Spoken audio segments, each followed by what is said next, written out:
Hello बच्चों, आइए इस प्रश्न को देखते हैं। अभिक्रिया Cr2O7 2 minus 14H plus NFe2 plus 2Cr3 plus NFe3 plus 7H2 में N का मान है 2, 3, 6 अथवा 7।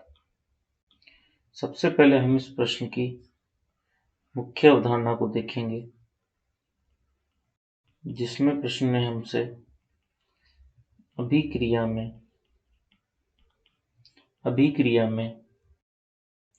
Fe के गुणांक के बारे में पूछा गया, यानी n के बारे में पूछा गया, जो कि n है।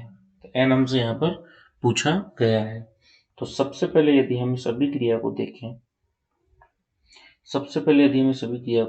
देखिए अब Cr2O7 2 minus plus 14 hydrogen plus NFe2 plus 2Cr3 plus NFe3 plus H2, ये अभिक्रिया में यहाँ पर दी गई है। अब यदि हम इस अभिक्रिया में हमारे Cr के ऊपर ये Cr2O7 2 माइनस जो ये दिया गया है, इसमें यदि हम Cr की ऑक्सीकरण संख्या ज्ञात करें, देखिए Cr2O7 यहाँ पर हमें दिया गया है और ऊपर 2 माइनस भी हमें दिया गया है। तो यदि हम Cr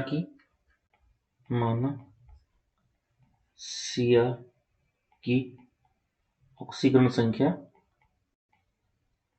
संख्या हमने x मान ली, x है, तो यहाँ पर क्या हो गया, x 2x है, तो 2Cr है तो 2x प्लस ऑक्सीजन की जो ऑक्सीकरण संख्या होती है वो हमारी -2 होती है, और 7 से उसको मल्टीप्लाई किया क्योंकि O7 दिया गया है, तथा बराबर में हमारे को यौगिक की ऑक्सीकरण संख्या -2 दी गई। तो यहाँ से यदि हम निकालेंगे तो 2x माइनस 14 -2, तो यहाँ से 2x बराबर हो जाएगा हमारा 12 और x बराबर हो जाएगा प्लस का 6। तो यदि हम अभिक्रिया में पुनः अभिक्रिया को देखें तो दोबारा से हम अभिक्रिया को लिखते हैं। यहाँ पर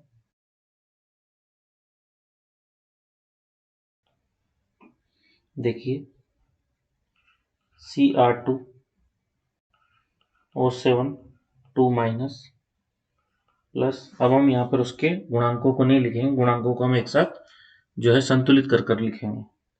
तो यहाँ पर H प्लस, फिर प्लस, फिर Fe, यहाँ पर NFe था तो Fe2 प्लस, यहाँ पर Cr3 प्लस Fe3 प्लस, यहाँ पर हमारा H2O दिया गया है। तो यदि हम यहाँ पर बात करें, जो हमने अभी Cr पर हमारा आवेश प्राप्त किया है वह हमारा +6, तो यहाँ पर कितना है +6, यहाँ पर कितना है 3 प्लस, यानी प्लस का 3 यहाँ पर आवेश है। तो यदि हम देखें यहाँ से यहाँ जाने पर कितना आवेश में परिवर्तन कितना हो गया है, 6 से कितना रह गया है 3, यानी आवेश का मान कम हो रहा है, यानी ऑक्सीजन का मान कम हो रहा है। तो यहाँ पर क्या होगा, हमारा अपचयन होगा। ठीक है, उसी प्रकार यदि हम यहाँ से यहाँ जाए तो हमारा आवेश का मान क्या हो रहा है, बढ़ रहा है, तो यहाँ क्या होगा, ऑक्सीकरण होगा। तो देखिए यहाँ पर एक Cr से इस Cr पर जाने पर मान में कितनी कमी हो रही है, 3 की। तो एक Cr के लिए कितना बदलाव हो रहा है, एक Cr के लिए 3 का बदलाव हो रहा है। 6 था और कितना रह गया, 3 रह गया, तो 3 का बदलाव हो गया। तो ऐसे यहाँ पर तो Cr2 है, तो कितना होगा 2Cr के लिए, 2Cr के लिए हमारे पास 6 का बदलाव होगा। ठीक है, तो यहाँ पर 6 का बदलाव, तो ये Fe कितना हो जाएगा, हमारे पास 6 हो जाएगा। उसी प्रकार यदि हम Fe में देखें तो Fe में 2 से कितना हो गया, प्लस का 3, यानी कितना बदल रहा है, 1 का बदलाव हो रहा है, तो 1 को हम कहाँ लिख देंगे, यहाँ पर लिख देंगे। अब हम क्या करते हैं, सभी क्रिया को बैलेंस कर देते हैं। देखिए यहाँ पर हमारे पास O 7 है, तो यहाँ हम 7 से इसको गुणा कर देंगे। यहाँ पर हाइड्रोजन हमारे पास 14 हो गए, तो यहाँ पर हम इसको 14 लिख देंगे।